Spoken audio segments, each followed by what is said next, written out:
एकमात्र लालू जी ऐसे नेता हैं कि कभी भी अपने विचारधारा से समझौता नहीं किया। आरक्षण को बढ़ाने की बात हो, जाति जनगणना कराने की बात हो, या कोई उल्टा सीधा बिल इन लोग ले आता है केंद्र वाला उलझा के रखने के लिए, उनको आईना दिखाना हो, चाहे सड़क हो या सदन या अदालत, हमारी पार्टी हमेशा आप लोगों के हक के लिए लड़ाई लड़ती है। सत्ता आएगी जाएगी इसकी हमको परवाह नहीं है,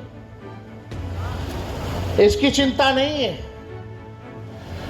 ये तो आता जाता रहता है, लोग कुर्सी पे बदलते रहते हैं। बिहार में तो सबसे ज्यादा लोग बदलता है। मुजफ्फरपुर क्लब में जागृत मंच द्वारा आयोजित जातीय गणना और आरक्षण की सीमा, समाज और सरकार की भूमिका विषय पर राष्ट्रीय सेमिनार में मुख्य अतिथि के रूप में नेता प्रतिपक्ष तेजस्वी यादव शामिल हुए। इस दौरान तेजस्वी ने अपने संबोधन में कहा कि हमें अपने अधिकारों के लिए एकजुटता के साथ लड़ने की जरूरत है। आपकी रोटी कोई बार बार छीन रहा है। वहीं तेजस्वी यादव ने आगे कहा कि सामाजिक न्याय, संविधान, आरक्षण, जातीय जनगणना जैसे महत्वपूर्ण मुद्दे पर हमारी पार्टी और हमारे नेता लालू यादव ने कभी समझौता नहीं किया। जिम्मेवारी हम ही लोग पर है। आप जो पढ़े लिखे लोग हैं, शोषित वर्ग, समाज, back bencher of the society, अंतिम पैदान पे खड़ा जो समाज है, आज जो लोग यहाँ उपस्थित हैं, हमको सूचित किया गया कि भाई सब पढ़े लिखे ग्रेजुएट, सब लोग प्रोफेसर से लेके सब लोग यहाँ उपस्थित रहेंगे। तो आज हमको लगता है कि आपकी जो लड़ाई है वो आपको ही लड़ना पड़ेगा, कोई और बाहर से आके लड़ने वाला नहीं है। और अब अपने कंधों पर ही हम लोगों को ये जिम्मेदारी लेने की जरूरत है। सामाजिक न्याय, संविधान, आरक्षण, जातीय जनगणना जैसे महत्वपूर्ण मुद्दे और खास तौर पे बिहार राज्य, जिस राज्य के हम और आप लोग हैं, देश का सबसे गरीब राज्य, और इस गरीब राज्य में सबसे गरीब कौन है?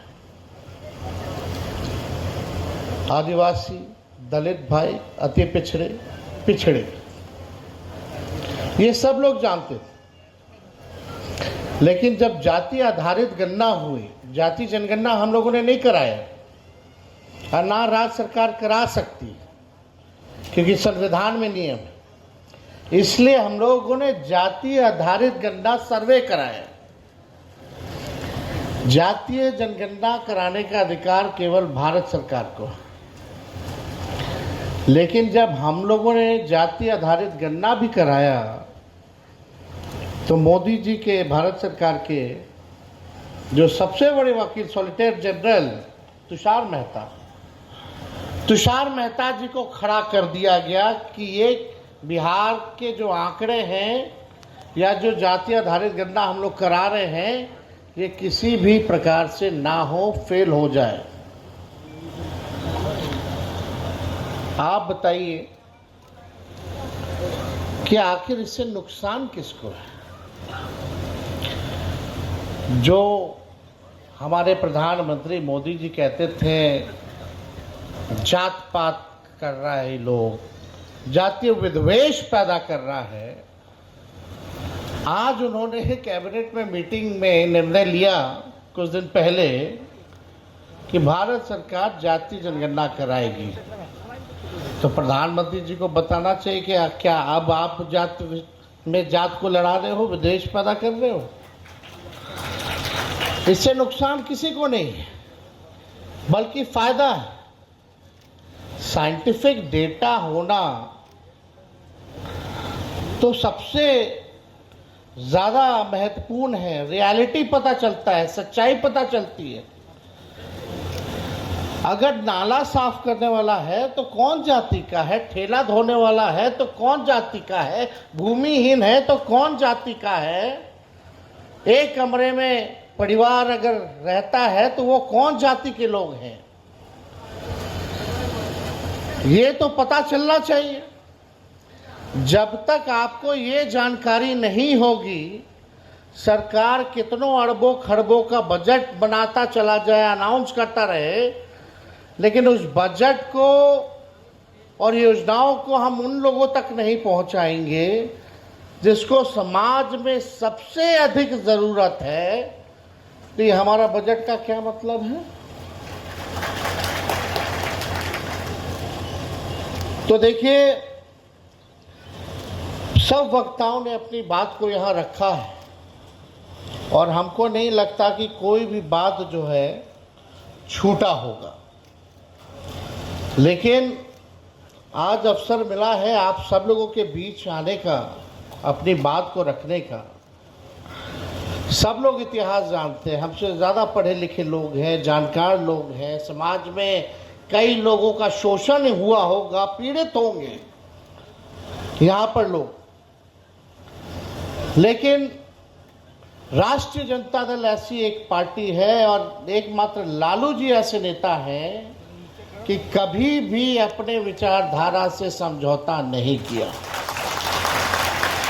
चाहे सामाजिक न्याय की बात हो, धर्मनिरपेक्षता की बात हो, संविधान की लड़ाई हो, भाईचारा की बचाने की बात हो, आरक्षण को बढ़ाने की बात हो, जाति जनगणना कराने की बात हो, या कोई उल्टा सीधा बिल इन लोग ले आता है केंद्र और उलझा के रखने के लिए, उनको आईना दिखाना हो, चाहे सड़क हो या सदन या अदालत, हमारी पार्टी हमेशा आप लोगों के हक के लिए लड़ाई लड़ती है।